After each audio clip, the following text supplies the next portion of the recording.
பிரியமானவர்களே, கர்த்தரும் இரட்சகருமாகிய இயேசு கிறிஸ்துவின் இனிய ஈடு இணையற்ற திரு நாமத்தினாலே கிறிஸ்து இயேசுவில் ஜீவ ஊற்று என்கின்ற இந்த நிகழ்ச்சிக்கு உங்களை அன்புடன் வாழ்த்தி வரவேற்கிறேன். கர்த்தர் நல்லவர், அவரது பேரன்பு, கிருபை, இரக்கம், தயவு, இரக்கம் என்றும் உள்ளது. இந்த நாளிலும் கர்த்தருடைய முகத்தை ஆர்வமாய் தேடுகிற உங்கள் வாழ்க்கைகளிலே தேவன் மகிமையான காரியங்களை செய்ய போகிறார். இந்த நாளிலும் நம்முடைய சற்று நேர தியானத்திற்கென்று கர்த்தராகிய தேவனுடைய ஆவியானவர் கொடுத்திருக்கிற ஒரு திருவசனம், அது ஏசாயா தீர்க்கதரிசன புத்தகம் 60வது அதிகாரம் 18வது திருவசனம். ஏசாயா 60:18. இனி கொடுமை உன் தேசத்திலும் அழிவும் நாசமும் உன் எல்லைகளிலும் கேட்கப்பட மாட்டாது. உன் மதில்களை இரட்சிப்பென்றும் உன் வாசல்களை துதி என்றும் சொல்லுவாய். பிரியமானவர்களே, இந்த திருவசனத்திலே கர்த்தர் கடைசி காலத்திலே தேவன் வைத்திருக்கிற ஒரு பட்டணத்திற்குரிய அனுக்கிரகங்களை, ஆசீர்வாதங்களை குறித்து நமக்கு சொல்லுகிறார். பாருங்கள், இதை சரியான விதத்திலே புரிந்து கொள்ளுவதற்கு இதிலே ஆண்டவராகிய இயேசு கிறிஸ்துவின் மூலமாக பிதாவாகிய தேவனிடத்திலிருந்து நமக்கு தேவையான ஒத்தாசைகளை, அனுக்கிரகங்களை, அனுகூலங்களை, அற்புதங்களை, அதிசயங்களை பெற்றுக்கொள்வதற்கு அவருடைய ஒத்தாசை மிகவும் அவசியம். இது புரிந்து கொள்வதற்கு அவர்தான் நமக்கு உதவி செய்ய முடியும். அவர்தான் நம்முடைய கண்களை திறக்க வேண்டும், நம்முடைய மனதை திறக்க வேண்டும், நம்முடைய இருதயத்தை திறக்க வேண்டும். இது அவராலேயே நடக்கிற ஒரு காரியம். இதிலே ஊழியர்களாகிய எங்களுடைய பணி அது ஒரு கருவி மாத்திரமே. அதை மனதிலே கொள்ளுங்கள். கர்த்தர் நம் ஒவ்வொருவர் மீதும் வைத்திருக்கிற அவருடைய மகிமையான திட்டத்தை நிறைவேற்ற அவர் நல்லவராக வல்லவராக இருந்து கொண்டு இருக்கிறார். கர்த்தருக்கு ஸ்தோத்திரம், தேவனுக்கே மகிமை உண்டாகட்டும். முதலாவதாக பாருங்கள், இந்த இடத்திலே அதாவது ஆண்டவராகிய இயேசு கிறிஸ்துவின் முதல் வருகைக்கு பின்பு அவருடைய பாடு, மரணம், உயிர்த்தெழுதல், பரமேறுதல், அங்கே பிதாவாகிய தேவனுக்கு முன்பதாக அவர் அதிகாரத்தை பெற்றுக்கொள்ளுதல், பரிசுத்த ஆவியானவரை இந்த பூமியிலே மனுக்குலத்தின் மீது பொழிந்தருளுதல் போன்ற காரியங்களுக்கு பின்பதாக இங்கே ஒரு பட்டணத்தை பற்றி குறிப்பிடப்படுகிறது. பாருங்கள், இந்த பட்டணத்தை நாம் புரிந்து கொள்வதிலே இது முக்கியமாக புதிய எருசலேமை குறித்து குறிப்பிடுகிறது. பாருங்கள், புதிய ஏற்பாட்டு வேத பகுதியிலே புதிய எருசலேம் நம் எல்லாருக்கும் தாயானவள் என்று சொல்லி அப்போஸ்தலனாகிய பவுல் குறிப்பிடுகிறார். வெளிப்படுத்தின விசேஷத்திலே அந்த புதிய எருசலேம் பரலோகத்திலிருந்து இறங்கி வந்து கொண்டு இருக்கிறது என்று குறிப்பிடப்பட்டிருக்கிறது. பாருங்கள், இது ரெண்டும் அடையாளமாக குறிப்பிடப்பட்டிருக்கிறது. இந்த பூமியிலே நாம் கர்த்தரை விசுவாசிக்கும் பொழுது இந்த பட்டணத்தின் உறுப்பினர்களாக கர்த்தர் நம்மை மாற்றுகிறார். இதை முதலாவதாக திட்டமாக புரிந்து கொள்ள வேண்டும். இந்த பட்டணத்திற்கு என்று நிறைய அனுக்கிரகங்கள் இருக்கிறது. பாருங்கள், இந்த இடத்துல ஆவியானவர் சொல்லுகிறார், அதனுடைய மதில்கள் ரட்சிப்பு தான் அதற்கு மதில்கள், அதனுடைய வாசல்கள் துதி. பாருங்கள், இது ஒரு குறிப்பிட்ட அளவு வெளிப்பாடு. ஓகே, ஸோ இதை நாம் புரிந்து கொள்ள வேண்டும். ஆண்டவராகிய இயேசு கிறிஸ்துவின் மூலமாக தேவனுடைய மீட்பின் திட்டத்திலே நாம் பங்கடைகிறோம். இயேசு கிறிஸ்துவின் மூலமாக அந்த ரட்சிப்பின் ஊற்றுகளிலிருந்து மகிழ்ச்சியோடு நாம் கொண்டு கொள்ளுகிறோம். ஆமாம், அதன் மூலமாக நம்முடைய ஆவிக்குரிய வாழ்க்கை வளம் பெறுகிறது. தேவனை அறிகிற அறிவிலும், கிறிஸ்து இயேசுவை அறிகிற அறிவிலும், அவரை பற்றுகிற விசுவாச வாழ்க்கையிலும் நாம் வளர்ந்து கொண்டே இருக்கிறோம். கர்த்தர் நம்மை வளர்க்கிறார். இதன் மூலமாக கர்த்தர் நம்மோடு வந்து வாசம் பண்ணுகிறார். தேவனாகிய கர்த்தர் நம்மோடு உலாவுகிறார். பாருங்கள், ஆண்டவராகிய இயேசு கிறிஸ்துவின் முதல் வருகையிலே அது குறிப்பிடப்படுகிறது. இம்மானுவேல் என்பதற்கு தேவன் நம்மோடு இருக்கிறார் என்று அர்த்தமா. தேவனாகிய கர்த்தர் கிறிஸ்து இயேசுவின் மூலமாக நம்மோடு கூட உலாவுகிறார். நம்மை ஆவியானவரால் நிரப்புகிறார். ஸ்தோத்திரம். இதிலே இந்த ரட்சிப்பின் சந்தோஷத்தை நாம் பெற்றுக்கொள்ளுகிறோம். நம்முடைய இருதயமாகிய அங்கே மேசையிலே கர்த்தருடைய ரட்சிப்பின் சந்தோஷத்தை பெற்றுக்கொள்ளுகிறோம். கர்த்தருடைய ஆவியானவருடைய நிறைவை பெற்றுக்கொள்ளுகிறோம். அந்த மேசையிலே ஆண்டவரோடு அப்பம் புசிக்கிறோம். அவருடைய திராட்சை ரசத்திலே பங்கடைகிறோம். கர்த்தருக்கு ஸ்தோத்திரம். ஆமாம், இதில் இன்னும் ஒரு காரியமும் இருக்கிறது. அங்கே சங்கீதம் 46:4 உண்டு. அதில் அழகாக குறிப்பிடப்படுகிறது. அங்கே கர்த்தர் அவர் நீர்க்கால்களை அவர் அனுப்புகிறார். பரலோகத்தின் தேவன் அங்கிருந்து அனுப்புகிறார். சிங்காசனத்திலிருந்து நீர்க்கால்கள் வருகிறது. அது உன்னதமானவர் வாசம் செய்யும் பரிசுத்த ஸ்தலத்தை சந்தோஷப்படுத்துகிறது. பாருங்கள், அது அந்த பட்டணத்தில் முழுவதிலும் பாய்கிறது. கர்த்தருக்கு ஸ்தோத்திரம். தேவனுக்கே மகிமை உண்டாகட்டும். பிரியமானவர்களே, நம்முடைய ஆவிக்குரிய வாழ்க்கையில் எபிரேய நிருபத்திலே குறிப்பிடப்பட்டிருக்கும் மூல உபதேசங்கள் நமக்கு கொடுக்கப்பட்டிருக்கிறது. அதில் தேவனுடைய அனுக்கிரகங்களை நம்ம பெற்றிருக்கிறோம். அதிலேயே இருந்து விடாதபடிக்கு பூரணராகும்படிக்கு கடந்து செல்ல கடவோம் என்று சொல்லி பாருங்கள். கர்த்தர் தனிப்பட்ட வழியிலே நம்மை ஆசீர்வதிக்க ஆரம்பித்த பிறகு கர்த்தர் நம்மை இன்னும் ஆசீர்வதித்து எல்லைகளை விரிவாக்க வேண்டும் என்று விரும்புகிறார்.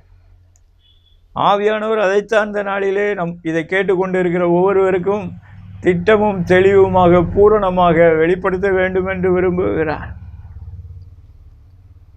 கர்த்தராகி இயேசு கிறிஸ்துவின் மூலமாக தேவனுடைய மேசையிலே பந்தி அமர பழகி இருக்கிறார் நாம். ஸ்தோத்திரம். இன்னும் நாம் கர்த்தருக்குள்ளே மற்றவர்களுக்கு ஆசீர்வாதமாக இருக்க வேண்டும் என்று ஆவியானவர் நம்மை வற்புறுத்துகிறார். மறந்துவிடக்கூடாது. பாருங்கள், எஸ்தர் ராஜாத்திக்கு கர்த்தர் ஒரு மேன்மையை கொடுத்திருந்தார். அவர்கள் அந்த நாளிலே ராஜவஸ்திரம் தரித்து அங்கே ராஜாவோடு பந்தியமரக்கூடிய ஒரு சிலாக்கியத்தை கர்த்தர் கொடுத்திருந்தார். அந்த சகோதரி ஒரு உயர்த்தப்பட்ட ஸ்தானத்திலே இருந்தார்கள். இந்தியா தேசம் வேதாகமத்திலே குறிப்பிடப்படுகிறது. அவர்கள் ஆட்சி புரிந்த அந்த தேசத்தின், அது தேசம் என்று சொல்லுவதை விட அநேக நாடுகளுக்கு அவர்கள் ராணியாக இருந்தார்கள். இந்து தேசம் என்று இந்தியாவின் பேரும் அங்கு குறிப்பிடப்பட்டிருக்கிறது. எனக்கன்பான தேவனுடைய ஜனமே, அதே நேரத்தில் இஸ்ரவேல் மக்களின் அழிவை குறித்து அவர்களுக்கு இன்னும் கேள்விப்படவில்லை. மொர்தெகாய் அதை கேள்விப்பட்டு அந்த எஸ்தர் ராஜாத்திக்கு ஆலோசனையாக சொல்லி விடுகிறார். வரக்கூடிய அழிவை பார்த்து கொண்டு நாம் சும்மா இருப்பது எப்படி? தேவன் அவர்கள் எல்லாரையும் அழிவிலிருந்து நீங்களாக்கும்படிக்கு உனக்கு இந்த மேன்மையை கொடுத்திருக்கலாமே என்று ஆதங்கத்தோடு குறிப்பிடுகிறார். உங்கள் எல்லாருக்கும் நல்லா தெரியும். எஸ்தரின் சரித்திரம் வாசித்து பாருங்கள். அங்கே எஸ்தர் தேவனால் உணர்த்தப்பட்டு தேவனுடைய ஜனத்துக்காக திறப்பிலேயும் நிற்கிறார்கள். அந்த காலத்திலிருந்து அகாசுவேறு ராஜ சமூகத்திலும் தேவ பலனோடு தைரியமாக முன்னேறி செல்லுகிறார்கள். ஆவியானவருடைய ஒத்தாசையோடு காரியங்களை நடத்துகிறார்கள். ஆண்டவராகி இயேசு கிறிஸ்துவின் மூலமாக தேவன் ஒரு மகிமையான வெற்றியை அந்த தேசத்திலே யூத மக்களுக்கும் கொடுக்கிறார். அங்கிருந்த மற்ற மக்களும் அந்த கர்த்தராகிய தேவனை அறிந்து கொள்ளும்படிக்கு செய்கிறார். எனக்கன்பான தேவனுடைய ஜனமே, ஸ்தோத்திரம்.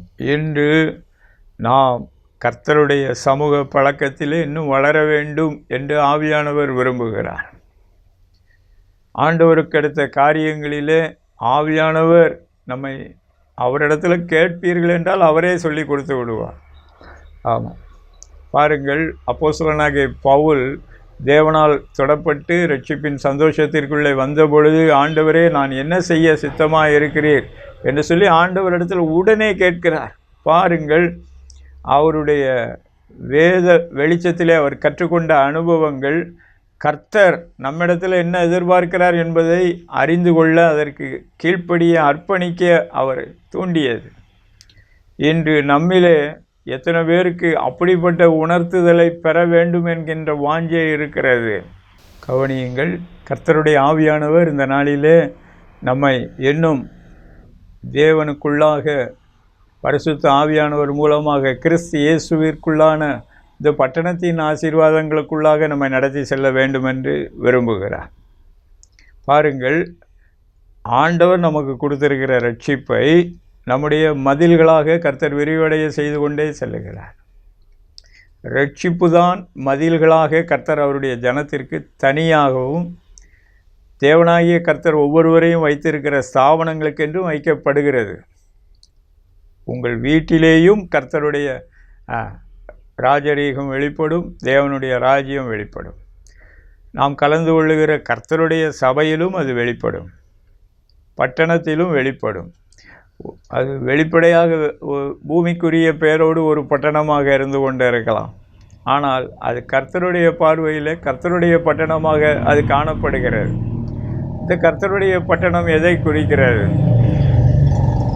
பாருங்கள், அங்கே பழைய ஏற்பாடு பகுதியில் இஸ்ரவேல் மக்கள் அவர்களுக்கு கானான் தேசம் மற்றும் மற்ற ஜாதிகள் நடுவிலே கர்த்தர் அவர்களுக்கென்று ஒரு சுதந்திரத்தை கொடுத்து ஒரு தேசத்தை கொடுத்தார். அதில் எருசலேம் பட்டணம் அது ஒரு தேவனால் முன்குறிக்கப்பட்டு ஒரு அடையாளமாக்கப்பட்ட ஒரு பட்டணம்.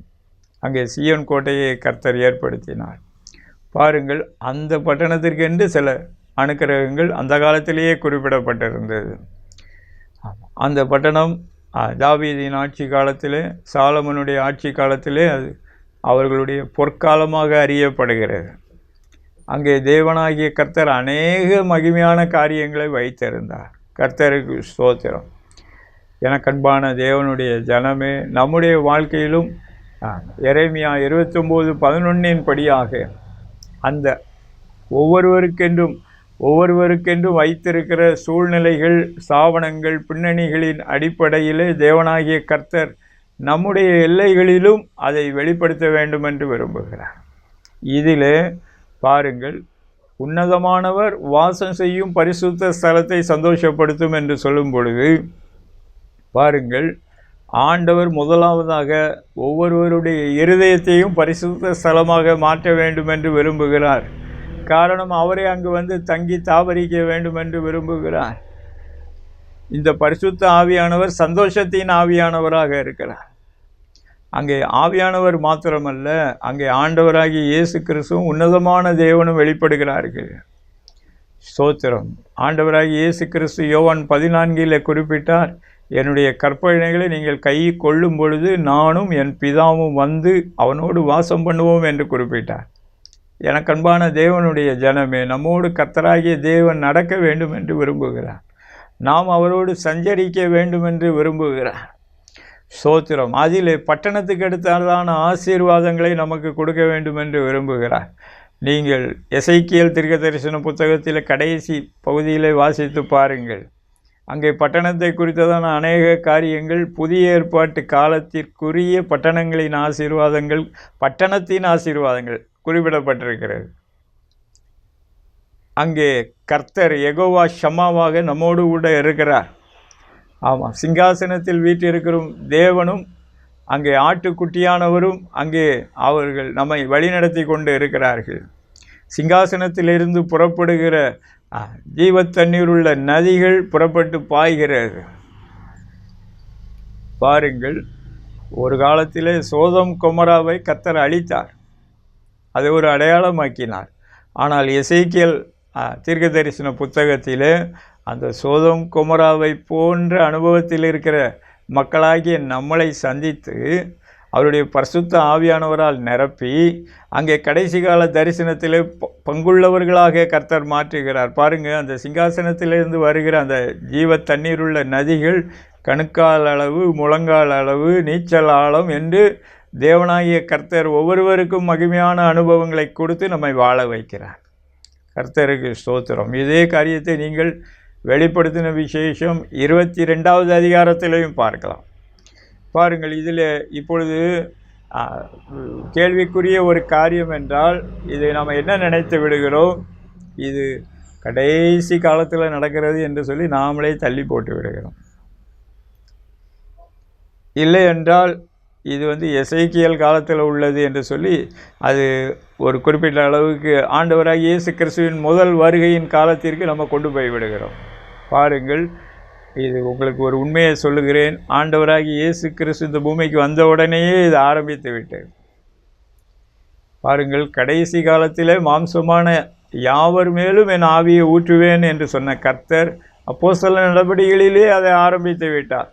அந்த தண்ணீர் பூமி எங்கிலும் போய்விட்டது. பாருங்கள், பட்டணத்தின் ஆசீர்வாதம் தான், ஆனால் முழு பூமியிலும் அது வெளிப்பட்டு கொண்டு இருக்கிறது. அதை நாம் சரியாய் புரிந்து கொள்ள வேண்டும். இந்த காலத்திலும் புரிந்து கொண்டு இருக்கிறது. இந்த காலத்திலும் வெளிப்பட்டு விளங்கி கொண்டு இருக்கிறது. கர்த்தருக்கு ஸ்தோத்திரம், தேவனுக்கே மகிமை உண்டாகட்டும். இன்று ஆவியானவர் நம்மிடத்தில் கேட்க விரும்புகிற காரியம், இந்த அனுபவத்திலே நாம் இன்று எந்த நிலையிலே இருந்து கொண்டு இருக்கிறோம். ஸ்தோத்திரம். இன்று இயேசுவின் ரட்சிப்பை பற்றி அறிந்து கொண்டு நாம் அதுக்கும் முந்தின காலத்துக்கு போய் அதில் திருப்தி அடைந்திருந்து கொண்டு இருக்கிறோமா, இல்லது இந்த கான்டெம்பரரி சம காலத்தில் கர்த்தரோடு நடந்து கொண்டு இருக்கிறோமா என்று சொல்லி ஆவியானவர் கேட்க விரும்புகிறார். இந்த ஏசாயா 60:18 சபையின் காலம். அதை திட்டமாய் புரிந்து கொள்ளுங்கள். எழும்பி பிரகாசி, உன் ஒளி வந்தது, கர்த்தருடைய மகிமை உன்மேல் உதித்தது. உதிக்கிற உன் வெளிச்சத்திற்கு ராஜாக்கள் ஓடி வருவார்கள் என்று கர்த்தர் அவருடைய சமூகத்தை இந்த முழு பூமியிலும் வெளிப்படுத்தி இருக்கிறார்.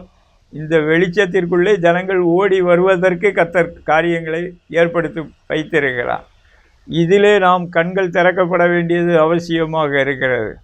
முதலாவதாக நாம் இந்த ஜீவ தண்ணீருள்ள நதிகளிலே தாகம் தீர்க்கப்படவும் நிரம்பி வழியவும் காரியமாக இருந்து கொண்டு இருக்கிறது. இண்டிவிஜுவலாகவும் காரியமாக இருந்து கொண்டு இருக்கிறது. குடும்ப ஸ்தாபனமாகவும் காரியமாக இருந்து கொண்டு இருக்கிறது. திருச்சபையின் காரியமாகவும் இருந்து கொண்டு இருக்கிறது. இன்று கர்த்தருடைய சமையலும் நாம் இந்த காலத்திலே தேவன் வைத்திருக்கிற கிறிஸ்துவின் வார்த்தையின்படியான பரிசுத்த ஆவியானவருடைய காலத்திற்குள்ளே அவருக்குள்ளாக நாம் தாகம் தீர்க்கப்பட நிரம்பி வழிய ஆண்டவர் சித்தம் வைத்திருக்கிறார். பாருங்கள், ஆண்டவராகி இயேசு கிறிஸ்து குறிப்பிட்டாங்க முதல் வருகையிலேயே, என்னை விசுவாசிக்கிறவனுடைய உள்ளத்திலிருந்து ஜீவ தண்ணீருள்ள நதிகள் ஓடும். ஒவ்வொருவருடைய இருதயத்திலிருந்தும் அந்த நதிகள் பாய்ந்து ஓடுகிறதாக காணப்படுகிறது. கூடி ஆராதிக்கிற இடங்களிலும் கர்த்தருடைய சபையிலும் அந்த நதி பெருவெள்ளமாக புறப்படக்கூடியதாக இருந்து கொண்டு இருக்கிறது. இன்று நமக்கு கலை ஞானம் அவசியம், திறமைகள் அவசியம், பாடல் திறமைகள், செய்தி திறமைகள் எல்லாம் ஒரு பக்கம் இருந்தாலும் அங்கே தேவனாகிய கர்த்தர் கொடுக்கிற இந்த ஒப்பற்ற அபிஷேக நதி இந்த பூமி எங்கிலும் பாய்ந்து கொண்டு இருக்கிறது.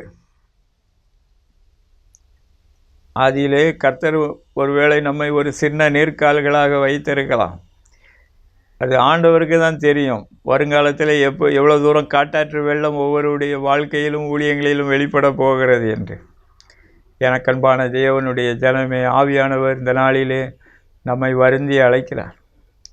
ஸ்தோத்திரம். ராஜ மேன்மைகளை பெற்றுக்கொள்ள ஆரம்பித்த பிறகு இருதயமாகிய மேசையிலே கர்த்தருடைய விருந்து சாலையின் அனுபவத்திற்குள்ளே வந்த பிறகு அழிகின்ற ஆத்துமாக்களுக்காக, அழிகின்ற மனித சமுதாயத்திற்காக நாம் என்ன செய்து கொண்டு இருக்கிறோம் என்பதை ஒரு நிமிடம் சிந்தியுங்கள். கர்த்தரிடத்தில் கேளுங்கள். ஆண்டவர் அதற்குரிய வெளிச்சத்தையும் வழி நடத்துதலையும் கொடுத்து அதிலே ஒரு நிறைவேறுதலையும் கொடுக்க அவர் வல்லவராக இருந்து கொண்டு இருக்கிறார். பாருங்கள், இந்த நகரத்தை குறித்து ஏசாயா 26வது அதிகாரத்திலும் குறிப்பிடப்பட்டிருக்கிறது. பலனான நகரம் நமக்கு உண்டு. ஆமாம், ஏசாயா 26:1 அங்கே ரட்சிப்புவே அங்கே அரணும் மதில்களுமாக இருந்து கொண்டு இருக்கிறது. ஸ்தோத்திரம். கர்த்தர் இந்த ரட்சிப்பின் மதில்களை உங்களை சுற்றிலும் எழும்ப பண்ண வேண்டும் என்று விரும்புகிறார். நீங்களும் அதில் அக்கறையாக இருக்க வேண்டும். அங்கே அதனுடைய காரியம் என்னவென்றால், அங்கே உள்ளே வருகிறவர்கள் ரட்சிக்கப்படுவார்கள். அங்கே கர்த்தருக்கு பிரியமில்லாத காரியங்கள் உள்ளே வருவதில்லை, ஆத்துமாக்கள் உள்ளே வருவார்கள்.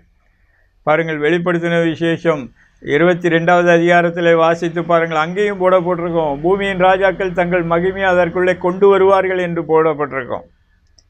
பாருங்கள், இது சில பேர் என்ன நினைத்து விடுகிறார்கள் என்றால், அது பிற்காலத்திலே புதிய எருசலேம் பூமிக்கு வந்த பிறகு அது நடக்கும் என்று சொல்லி நினைத்து கொண்டு இருக்கிறார். இல்லை சகோதரனே சகோதரி, இந்த நாளிலே அது நம்ம நடுவிலே நிறைவேறி கொண்டு இருக்கிறது. ஸ்தோத்திரம். ஒருவேளை பிற்காலத்திலே 1000 வருட அரசாட்சி என்று அறியப்படுகிற காரியங்களிலே அந்த மகிமையின் கிரியைகள் இன்னும் பரிபூர்ணமாக வெளிப்படும்.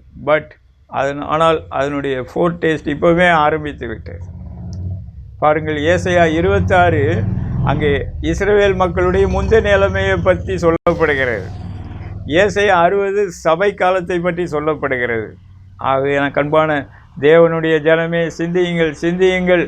ஆவியானவருடைய மூவ்மெண்ட்டுக்கு இன்று உங்களை விட்டு கொடுங்கள். ஆண்டவராகிய இயேசு கிறிஸ்துவின் சத்தத்துக்கு செவி கொடுங்கள். கர்த்தர் பெரிய காரியங்களை செய்ய போகிறார். பிரியமானவர்களே, அடுத்தபடியாக கர்த்தர் இந்த பரிசுத்த ஸ்தலத்திலிருந்து என்ன செய்கிறார் என்பதை குறித்து சங்கீதம் 68:35 பார்க்கிறோம். அவர் பரிசுத்த ஸ்தலத்திலிருந்து அவர் பயங்கரமாக வெளிப்படுகிறார். அவர் தம்முடைய ஜனத்திற்கு பலனையும் சத்துவத்தையும் அங்கிருந்து தான் கொடுக்கிறார்.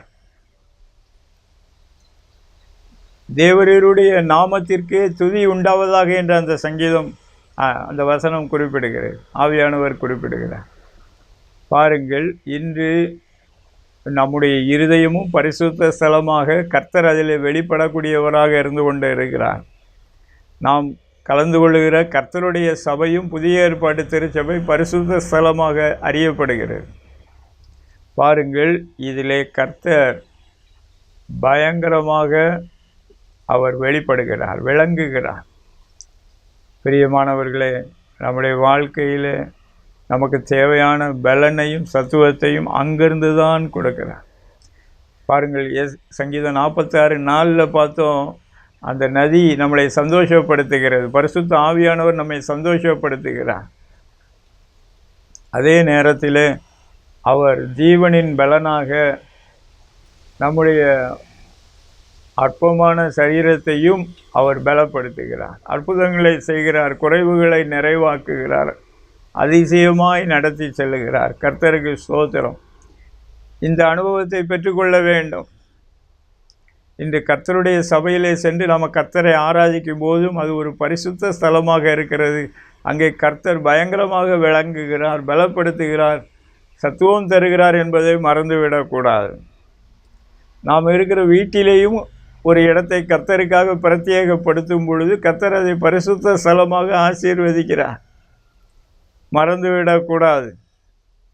கடைசி காலத்திலே அன்றாட பலி நீக்கப்படும் என்று தானியேல் தீர்க்கதரிசன புத்தகத்திலே குறிப்பிடப்படுகிறது. அன்றாட பலி, ஸ்தோத்திர பலி, ஜெபதூப விண்ணப்பங்கள் ஒவ்வொரு நாளும் ஏறெடுக்கப்பட வேண்டும். கர்த்தர் பரிசுத்த ஸ்தானங்களிலே வெளிப்படக்கூடியவராக இருக்கிறார். நம்முடைய இருதயத்தின் பரிசுத்த ஸ்தலத்திலும் வெளிப்படுகிறார். கர்த்தர் நம்மை வைத்திருக்கிற வீட்டிலும் நீங்கள் கர்த்தருக்கென்று ஒரு இடத்தை அவருக்கென்று அர்ப்பணிக்கும் பொழுது அவர் அதை பரிசுத்தப்படுத்தி, பாருங்கள், ஆண்டவர் வந்துவிட்டார் என்றாலே அந்த இடம் பரிசுத்தமாகிவிடும். பாருங்கள், மோசேக்கு கர்த்தர் சீனாய் மலையிலே வெளிப்பட்ட போது நீ நிற்கிற இடம் பரிசுத்த ஸ்தலம் என்று குறிப்பிட்டார். எனக்கன்பான தேவனுடைய ஜனமே, ஆண்டவருக்குள்ளே வெளிச்சத்திற்குள்ளே மறுரூபமாகுங்கள் என்று ஆவியானவர் சொல்லுகிறார். ஸ்தோத்திரம். அங்கே பாருங்கள், பரிசுத்த ஸ்தலம். பழைய ஏற்பாட்டு காலத்திலே ஆசரிப்பு கூடாரத்திலே உள்பிரகாரம் பரிசுத்த ஸ்தலம், மகா பரிசுத்த ஸ்தலம் இருந்தது. பரிசுத்த ஸ்தலத்திலே தான் கர்த்தர் அவருடைய வார்த்தையின் மகத்துவத்தை அவர் வெளிப்படுத்தக்கூடியவராக இருக்கிறார். அங்கே தான் ஜீவனுக்கு ஏதுவான வார்த்தைகளை நாம் பெற்றுக்கொள்ளுகிறோம். பாருங்கள், மோசே பரிசுத்த சமூகத்திலே தான் ஜீவனுக்கு ஏதுவான கற்பனைகளை பெற்றுக்கொண்டார். கர்த்தருக்கு ஸ்தோத்திரம். புதிய ஏற்பாட்டிலே ஆண்டவர் அதை எல்லாருக்கும் வைத்திருக்கிறார். புதிய ஏற்பாட்டு விசுவாசிகள் அனைவரும் கர்த்தருக்கு முன்பதாக ராஜரீக ஆசாரிய கூட்டமாக இருக்கிறோம் என்பதை மறந்துவிடக்கூடாது. சங்கீதம் 105:37 வாசித்து பாருங்கள். அங்கே இஸ்ரவேல் கோத்திரத்தாரிலே பலவீனப்பட்டவன் ஒருவனாயிலும் இருக்கவில்லை. எனக்கன்பான தேவனுடைய ஜனமே, இன்று கர்த்தர் நம்மை வைத்திருக்கிற ஸ்தானங்களிலே கர்த்தருடைய பலத்திலே நாம் எவ்வளோ தூரம் பங்கடைத்திருக்கிறோம் யோசனை பண்ணி பார்ப்போம். கர்த்தருடைய சபையிலே ஸ்தோத்திரம். எவ்வளவு கர்த்தருடைய பலத்திலே நாம் பங்காளிகளாக இருந்து கொண்டு இருக்கிறோம். சத்துவத்திலே எவ்வளோ தூரம் பங்கு பெற்றிருக்கிறோம். யோசனை பண்ணி பார்ப்போம். அதில் குறைவுபட்டிருப்போம் என்றால், இதுவரைக்கும் அறியாமைக்குள் இருந்து கொண்டு இருப்போம் என்றால், இன்று ஒரு அவேக்கனிங் டே, ஒரு விழிப்புணர்வின் நாளாக இருக்க வேண்டும் என்று சொல்லி ஆவியானவர் சொல்லுகிறார். கிறிஸ்து இயேசு தம்மையே நமக்காக கொடுத்திருக்கிறார். அவருக்குள்ளே பலனடையும்படிக்கு உங்களையும் என்னையும் அவர் இன்னும் எதிர்பார்த்து கொண்டே இருக்கிறார். பாருங்கள், ஏசாயாவின் புத்தகத்தில் அவர் சொல்லுகிறார், நான் உன்னை பலப்படுத்தி உனக்கு சகாயம் செய்வேன். கர்த்தர் நம்மை பலப்படுத்தி சகாயம் பண்ணுகிறவராக, நீதியின் வலது கரத்தினால் ஏந்துகிறவராக, தாங்குகிறவராக இருந்து கொண்டே இருக்கிறார். கர்த்தருக்கு ஸ்தோத்திரம். பிரியமானவர்களே, அடுத்தபடியாக ஏசாயா 65:20 வாசித்து பாருங்கள். அங்கே அற்ப வயசுள்ள பாலகனும் இருப்பதில்லை. அதாவது குழந்தைகள் பிறந்தால் அற்ப வயசிலே அவர்கள் கடந்து சென்று விடுவதில்லை. அங்கே 100 வயது சென்ற கிழவனும் வாலிபன் என்று சொல்லப்படுவான். பாருங்கள், தேவனாகிய கர்த்தர் இதை தீர்க்க தரிசனமாக சொல்லுகிறார். இதில் நாம் இது கடைசி காலத்தில் அங்கே அப்படியே அதை தள்ளி போடக்கூடாது. பாருங்கள், அது கடந்த காலத்திலும் நடந்திருக்கிறது. ஆண்டவராகிய இயேசு கிறிஸ்துவின் முதல் வருகையின் காலத்திலும் நடந்திருக்கிறது. இப்பொழுதும் நடந்து கொண்டு இருக்கிறது. இதுதான் உண்மையான சத்தியமாக இருந்து கொண்டு இருக்கிறது. நீங்கள் ஆதியாகமம் 25:7-8 வாசித்து பாருங்கள். ஆபிரகாம் 175 வயதுள்ளவராக இருந்தார். ஆதியாகமம் 35:28 பாருங்கள். ஈசாக்குக்கு கர்த்தர் 180 ஆண்டுகளை கொடுத்திருந்தார். யாக்கோபுக்கு பாருங்கள், ஆதியாகமம் 49:28 147 ஆண்டுகளை கொடுத்திருந்தார். யோபுவினுடைய சரித்திரம் 42வது அதிகாரத்தை வாசித்து பாருங்கள். எனக்கு அன்பான தேவனுடைய ஜனமே, நீதிமொழிகள் 9:11 சொல்லுகிறது, கர்த்தராலே நம்முடைய ஆயுசின் நாட்கள் வருடங்கள் பெருகும் விருத்தியாகும். எனக்கு அன்பான தேவனுடைய ஜனமே, கிறிஸ்து இயேசுவின் மூலமாக இந்த ஜீவனிலே நாம் பரிபூரணப்படவும் தொடர்ந்து நித்திய ஜீவனிலே பங்கு பெறவும் ஆண்டவர் நம்மை அழைத்திருக்கிறார். அது மாத்திரமல்ல, ஆவியானவர் மறுபடியும் வலியுறுத்துகிற காரியம், இந்த பட்டணத்தின் ஆசீர்வாதங்களை நாமும் பெற்றுக்கொள்ள வேண்டும், மற்றவர்களும் இந்த பூமியில் உள்ள எல்லாரும் பெற்றுக்கொள்வதற்கும் கர்த்தர் நம்மை ஒரு வாய்க்காலாக பயன்படுத்த வேண்டும் என்று விரும்புகிறார். அதை குறித்து இக்னரண்டாக, அறியாதவர்களாக இருக்கக்கூடாது. அன்று எஸ்தருக்கு கர்த்தர் சொன்ன அதே வார்த்தை இன்று நம் ஒவ்வொருவருக்கும் உரியதாக இருந்து கொண்டு இருக்கிறது. இன்று நம்முடைய இருதயமாகிய ஸ்தலம் எப்படி இருந்து கொண்டு இருக்கிறது? நாம் கடந்து செல்லுகிற கர்த்தருடைய சபையிலே தேவனுடைய மகிமை இன்னும் பூரணமாக வெளிப்பட வேண்டும் என்று ஆண்டவர் விரும்புகிறார். கர்த்தர் அதை வைத்திருக்கிறார். அதற்காக கர்த்தருக்கு ஸ்தோத்திரம். அதே நேரத்திலே சமகாலத்திலே புதிய ஏற்பாட்டு கிறிஸ்துவின் ராஜரீகத்திலே, கிறிஸ்துவின் ஆசாரித்துவத்திலே கர்த்தர் நமக்கென்று என்ன வைத்திருக்கிறார், நாம் சம்பந்தப்பட்டிருக்கிற ஸ்தாபனங்களுக்கு என்ன வைத்திருக்கிறார் என்பதை குறித்து ஒரு விழிப்புணர்வும் தேவனுடைய ஒத்தாசைகளும் அனுக்கிரகங்களும் நமக்கு அத்தியாவசியமான தேவையாக இருந்து கொண்டிருக்கிறது. இதில் கர்த்தர் தாகமுள்ளவர்களை திருப்தியாக்குகிற கர்த்தர். மத்தேயு 5வது அதிகாரத்தில் வாசித்து பாருங்கள். அவர்கள் துயரப்படுகிறவர்கள் பாக்கியவான்கள், அவர்கள் ஆறுதல் அடைவார்கள், மகிழ்ச்சி அடைவார்கள். மத்தேயு 5:8 இருதயத்தில் சுத்தமுள்ளவர்கள் பாக்கியவான்கள், அவர்கள் தேவனை தரிசிப்பார்கள். கர்த்தர் நம்முடைய எல்லைகளை விரிவாக்க வேண்டும் என்று விரும்புகிறார். ஸ்தோத்திரம். கண்களை மூடி ஆண்டவரை நோக்கி பார்ப்போமா? ஸ்தோத்திரம். ஆவியானவர் இடைப்பட்டு கொண்டு இருக்கிறார். ஸ்தோத்திரம். ஆவியானவர் உணர்த்துகிறார். உலகத்திற்கு ஒத்த வேஷம் கொடுத்து தரித்து கொண்டு, ஸ்தோத்திரம், கர்த்தர் நமக்கு வச்சிருக்கிற அந்த மேன்மைகளை ஓரளவுக்கு நம்ம பெற்றிருக்கிறோம், ருசிக்கிறோம். கர்த்தருக்கு ஸ்தோத்திரம். ஆனால் தேவனுடைய குறிக்கோள், தேவனுடைய நோக்கம் நம்முடைய வாழ்க்கையில் நிறைவேறி கொண்டு இருக்கிறதா? ஆவியானவர் உங்கள் ஒவ்வொருவரிடத்திலும் பிரத்யேகமாக அந்த கேள்வியை கேட்கிறார். இல்லை என்றால் இப்பொழுதே, ஆண்டவரே எனக்கு இறங்கும், ஆண்டவரே நான் உம்முடைய 2வது வருகையிலே பங்கடைய வேண்டும். புதிய எருசலேமிலே ஒவ்வொருவருக்கும் உரிய சுதந்திர வீதத்திலே பங்கடைய வேண்டும். ஆண்டவரே, அதற்கு நான் அர்ப்பணிக்கிறேன், ஆயத்தமாக இருக்கிறேன், என்னை பயன்படுத்தும் என்று கேளுங்கள். ஸ்தோத்திரம். ஆவியானவர் சொல்லுகிறார், சிலர் இந்த பட்டணத்திற்குரிய அனுக்கிரகங்களை இதுவரைக்கும் புரியாமல் இருந்தேன். இந்த நாளிலே கர்த்தர் எனக்கு வெளிப்படுத்தி இருக்கிறார் என்று சொல்லுகிறவர்கள் ஆண்டவரிடத்தில் கேளுங்கள். அவருடைய சிங்காசனத்திலிருந்து வருகிற அந்த ஜீவ தண்ணீர் உள்ள நதிகள் பாய்ந்து ஓட விட்டு கொடுங்கள். எசேக்கியேல் கடைசி அதிகாரம், வெளிப்படுத்தின விசேஷம் கடைசி அதிகாரம். ஸ்தோத்திரம். அது ஆதி திருச்சபை நாட்களிலும் நடந்தது, இப்பொழுதும் நடந்து கொண்டு இருக்கிறது. ஸ்தோத்திரம். ஆண்டவருக்கு நன்றி சொல்லுங்கள், ஸ்தோத்திரம் பண்ணுங்கள், துதி செலுத்துங்கள். அவரே சகல துதி கணம் மகிமைக்கு பாத்திரர். ஆண்டவரே, ஒவ்வொருவரையும் நிரப்புவீராக. ஒவ்வொருவருக்கும் தேவன் வைத்திருக்கிற அபிஷேக அக்கினி வெளிப்படட்டும். அவர்கள் இருக்கிற வீடு, அவர்கள் செல்லுகிற உம்முடைய சபை, அவர்கள் இருக்கிற பட்டணங்கள், கிராமங்களிலே உம்முடைய நேச அக்கினி பற்றி எரியும்படிக்கு செய்வீராக. ஆண்டவரே, மேல் வீட்டு அறையின் அனுபவம் ஒவ்வொருவருக்கும் உண்டாக நீர் அனுக்கிரகம் செய்வீராக. அதில் இருக்கிற தடைகள் எல்லாம் விலகட்டும். ஆண்டவர், உம்முடைய நாமத்து நிமித்தம் விலகட்டும். தேவனுடைய தயவுள்ள கரம் ஒவ்வொருவரையும் தொடட்டும். அப்பா ஆண்டவரே, ஒவ்வொருவருடைய வாழ்வும் ஒவ்வொருவருடைய சரீரமும் உம்மாலே தொடப்படட்டும். ஆண்டவர், ஒவ்வொருவருடைய இருதயமும் ஒரு பரிசுத்த ஸ்தலமாக அர்ப்பணித்து ஜெபம் பண்ணுகிறோம். ஆண்டவரே, அதிலே கர்த்தர் பயங்கரமாக வெளிப்படுகிற கர்த்தர், பலனையும் சத்துவத்தையும் கொடுக்கிற கர்த்தர் ஒவ்வொருவருக்கும் கொடுப்பீராக. ஒவ்வொருவர் சம்பந்தப்பட்டிருக்கிற ஸ்தாபனங்களுக்கும் கர்த்தருடைய சபையிலும் கொடுப்பீராக. உம்முடைய பரிசுத்த ஆவியானவருடைய பெருமழை இறங்கட்டும். ஆண்டவர், நதிகள் புறப்படட்டும். ஆண்டவரை, வெள்ளம் போல் புறப்படட்டும். ஆண்டவரை, பூமி எங்கிலும் அது புறப்பட்டு ஆண்டவரை போகட்டும் என்று சொல்லி ஜெபம் பண்ணுகிறார். ஆண்டவரை, போகிற இடங்களிலே உயிர்கள் வாழும் என்று சொல்லி இருக்கிறேன். ஜனங்கள் மனம் திரும்புவார்கள் என்று சொல்லி இருக்கிறேன். அங்கே நதியோரத்திலே விருட்சங்கள் அங்கே இருக்கும் கனிகளை கொடுக்கும் என்று சொல்லியிருக்கேன். அப்படியே செய்தல்வீராக. ஆண்டவர் அப்படியே செய்கிறார்.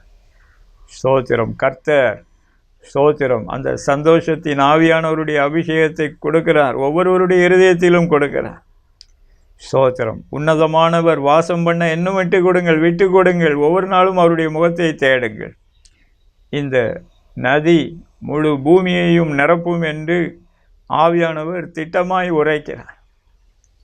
நீங்கள் கலந்து கொள்ளுகிற சபையிலும் வெளிப்படும் என்று ஆவியானவர் சொல்கிறார்.